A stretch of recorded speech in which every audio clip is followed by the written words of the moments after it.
There was a time, before books were bound in hardcovers, before history was a ledger of dry dates and numbers, when it was simply a story. A story told beside a campfire, under the shade of ancient olive trees, or on the deck of a ship amidst the salty sea air. And in that world of stories, the shadow of a man lingers.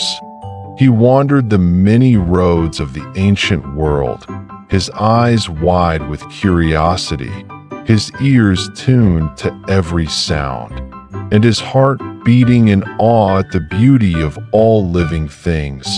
That man was named Herodotus, from the town of Halicarnassus on the Aegean coast. And today, we will not merely remember him as a historian. We will return to him as one returns to a storyteller, an explorer, a philosopher, and above all, a man who loved life in its purest form. A Renaissance soul in the dawn of human understanding. Imagine yourself in the 5th century BC. The world was vast and mysterious. Out there was Egypt with its towering pyramids, Babylon with its legendary hanging gardens, and the immense, powerful Persian Empire. For most Greeks, these were alien lands, filled with strange creatures and incomprehensible customs. But for Herodotus, they were an invitation, one he could not refuse. And so, with a wax tablet, a stylus, and a thirsting soul, he embarked on a journey that would forever change how we see the past. Herodotus did not write history from an armchair. He walked to feel it. He went to Egypt, gazing up at the monumental structures some said were built by gods. But instead of just recording, he asked very human questions. How did they move those massive stones? Why does the Nile flood so faithfully each year? Why do the Egyptians worship cats? And why do they embalm their dead? He told us of the ibis birds, of the intricate mummification process, and stories of the pharaohs. Sometimes, he would recount what he heard with deep skepticism. He wrote, "I am obliged to report what is said, but I am not obliged to believe it."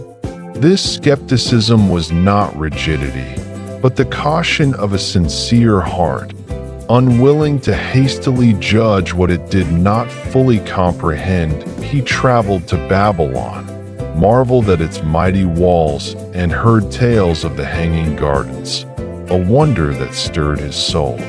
He described Babylonian customs, where women were obliged to go to the temple once in their lives to offer themselves to a stranger. It sounds strange and unbelievable, doesn't it? But Herodotus did not stop at recording the fact. He tried to understand it within the context of their culture and beliefs. He saw the people behind the practices. And this is the first of Herodotus's great talents. He was an anthropologist before the concept existed. He understood that to know a people, you cannot only know their battles, but you must know whom they pray to, how they love, what they grow, and what stories they tell each other. History, in his eyes, was a grand tapestry of human ways of life. But Herodotus's journey was not a pleasant tour. The shadow of the great Greco-Persian wars loomed large. And he knew that to understand the present, one must return to the past. He sought an answer to a great question. How could the small, fractious city-states of Greece have possibly defeated the mighty, vast Persian Empire? And so, in his great work, The Histories, The Inquiries, Herodotus built an epic of that war. But once again, he did not do it in the conventional way. He did not merely list battles and numbers. He told us of King Leonidas and his 300 Spartans at Thermopylae. But he did not just speak of courage. He told of the tragic fate of a soldier named Aristodemus, the only one who survived and returned home, only to endure the scorn of his people. Herodotus makes us see that history holds not just heroes and cowards, but also people trapped in tragedy, carrying wounds that never healed. He told of the Battle of Marathon, where the Athenians defeated the Persians. But he also told of a runner named Phidippides, who ran without rest from Marathon to Athens to announce the victory, then collapsed and died after fulfilling his duty. That story, in his telling, is no distant myth, but becomes painfully, tragically human. It shows the price of victory, paid in sweat, tears, and life itself. Here, Herodotus's second talent shines.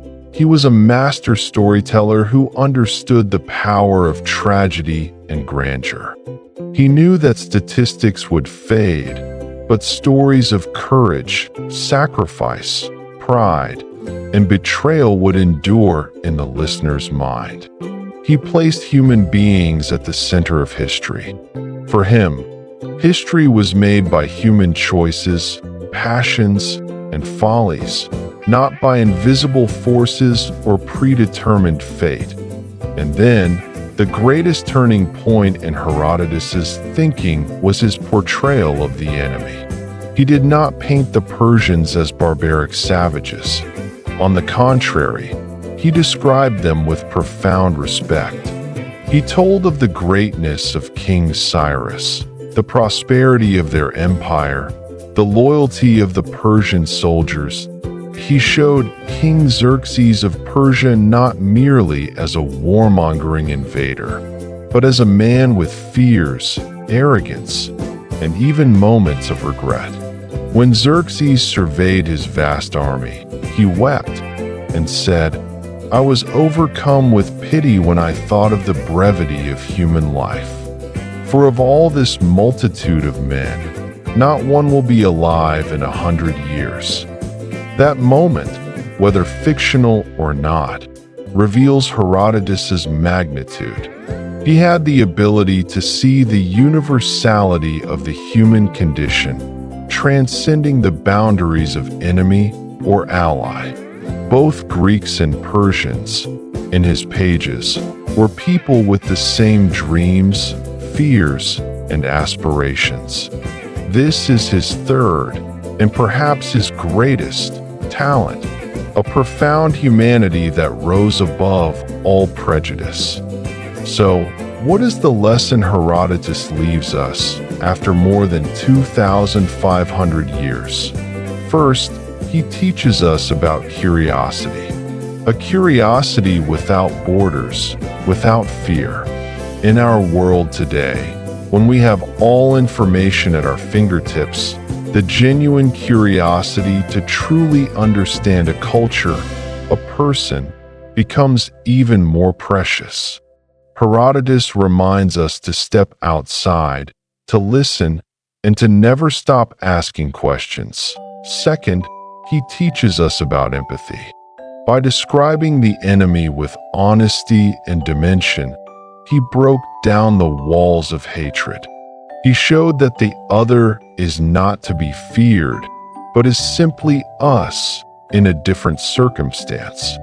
This lesson in understanding remains vital in a world rife with conflict and division. And finally, he teaches us that history is not a cold science. It is an art. It is the story of people told with heart. Herodotus wove together history and literature, fact and beauty, reason and emotion. His versatility lies in his ability to blend all of these, creating a work that lives through the ages. He is known as the father of history, but perhaps he also deserves to be called the father of reportage, the father of anthropology, and above all, humanity's first great storyteller. And so, our story, too, must come to a close. The figure of Herodotus is now faded in the mists of time, but his voice is not. It remains, whispering through the pages, reminding us of a world that is vast and wonderful. He told us of pharaohs, kings, and heroes. But he also told us of a common soldier, a mother mourning her son, a merchant on the Silk Road.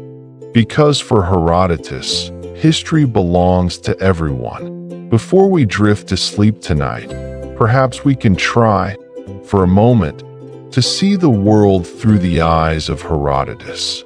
Let us hold on to curiosity for a flower by the roadside, for a story from a stranger, for a culture different from our own. Let us remember that every person carries a story within them, and every story, no matter how small, is part of this great history. Herodotus did not just record the past. He gave us a key to unlock the door to understanding, to compassion, and to a boundless love for this complex, yet breathtakingly beautiful world. Hold on to that key and continue to tell your own story.